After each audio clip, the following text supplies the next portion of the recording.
Hi, Timothy Carlson here. I'll never get tired of westerns, and Kino Video has brought one of the most famous westerns of all time to the 4K format at long last.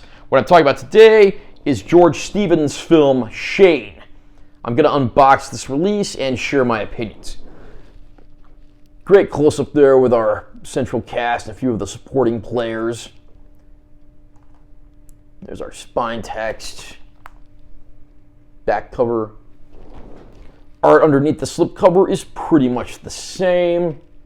Inside we get a Blu-ray disc of the film as well as a 4K ultra high def disc. Brand new HDR Dolby Vision master from a 4K scan of the 35mm original camera negative.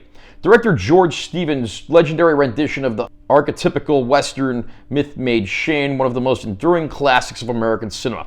Based on Jack Schaefer's novel, the story brings Alan Ladd, a drifter and retired gunfighter, to the assistance of a homestead family terrorized by an aging cattleman and his hired gun. In fighting the last decisive battle, Shane sees the end of his own way of life. Mysterious, moody, and atmospheric, the film is enhanced by the intense performances of its splendid cast, including Jean Arthur, Van Heflin, and Brandon DeWild. Shane earned 6 Academy Award nominations for 1953, including Best Motion Picture and Best Supporting Actor, and winning for its now iconic Technicolor cinematography by Loyal Griggs. When it comes to westerns, there's two kinds of westerns that are at very different ends of the spectrum.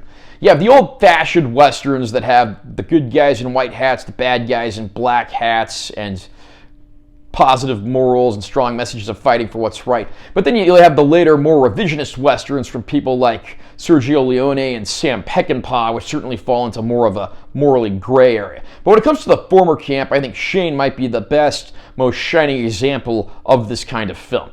Alan Ladd portrays the title character here, who, despite his gunfighter past, is certainly a good-natured, likable man looking for a place to settle down and rebuild his life. And of course he comes across a group of homesteaders, including a couple portrayed by Van Heflin and Jean Arthur, this being Jean Arthur's last feature film role, as well as her only color film role, and their son Joey, portrayed by Brandon DeWild. Shane, of course, meets up with the homesteaders and quickly discovers the threat from cattleman Riker, who wants to run them off their land for his own purposes, and it's not long before Shane and Joe persuade everyone to stand up and fight despite their fears and initially wanting to leave. There's a great supporting cast here as well, including Jack Palance portraying the black-hatted gunman that's hired by Riker to take out the homesteaders, and Edgar Buchanan, a character actor who was in pretty much every movie and TV show that came out in this period, portraying one of the fellow homesteaders. Shane has a pretty simple, straightforward message. It's such a simple plot that it's largely become a Western cliche, and it's influenced movies in a lot of other genres as well. I mean, you look at something like Clint Eastwood's Western Pale Rider from the 1980s, and that pretty heavily borrows from the plot of Shane. But it's not limited to Westerns that have taken plots like this as well. It's very entertaining for what it is, and as far as old-fashioned Westerns go, this is certainly one of the best ones. Cinematography is absolutely gorgeous. Admittedly, some of the day-for-night scenes may not have exactly aged the best, but Shane delivers where it needs to deliver. It's a classic for the ages, and one I'm finally glad to see make its 4K debut. Shane arrives in 4K for the first time, courtesy of Kino Lorber, and the addition of Dolby Vision certainly makes this a pretty nice-looking disc.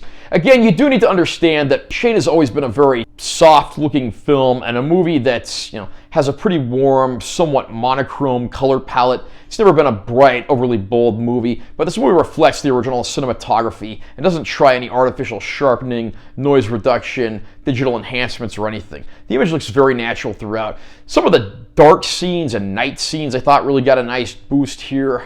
Overall, this is a nice uptick from the prior release. This is presented in a 1.37:1 ratio. There have been some releases of Shane in the past that have been in a widescreen ratio. The exact intended ratio has always been somewhat open to interpretation, because this came out right around the time that widescreen filmmaking started being adopted and become mainstream, so just something to keep in mind there. Personally, this is my preferred ratio because it's clear none of the image has been cropped, whereas some of the older widescreen versions looked like they were a bit cluttered or may have had to crop content to achieve that ratio for the big screen back in the day. Sadly, the supplement package is a little on the lighter side. We only get commentary tracks as well as a theatrical trailer, plus trailers for a few other westerns that have been released by Kino Lorber. Interestingly, the theatrical trailer on here is actually in the widescreen ratio, which again goes to show that a lot of theaters at the time were showing the movie in such a ratio. My preferred ratio, as I said earlier, is the 1.37 to 1 because it's clearly not been cropped in any way. Shane makes a pretty solid 4K Ultra High Def debut here, and if you're a film fan and you love classic westerns, Shane is one of the finest. Great performances, a simple but effective plot long before it became a cliche in the western genre, gorgeous cinematography that won an Oscar. I love it. It's one of my personal favorites. This 4K comes highly recommended. How about you? Are you a fan of Shane? What do you think of the cinematography, the gunfights, the fist fights? Comment down below and let me know what you think. Also, remember to subscribe to this channel for more content. I'm always posting new videos. And make sure you give this one a like if you found it helpful. I'm Taylor T. Carlson. I'll see you next time.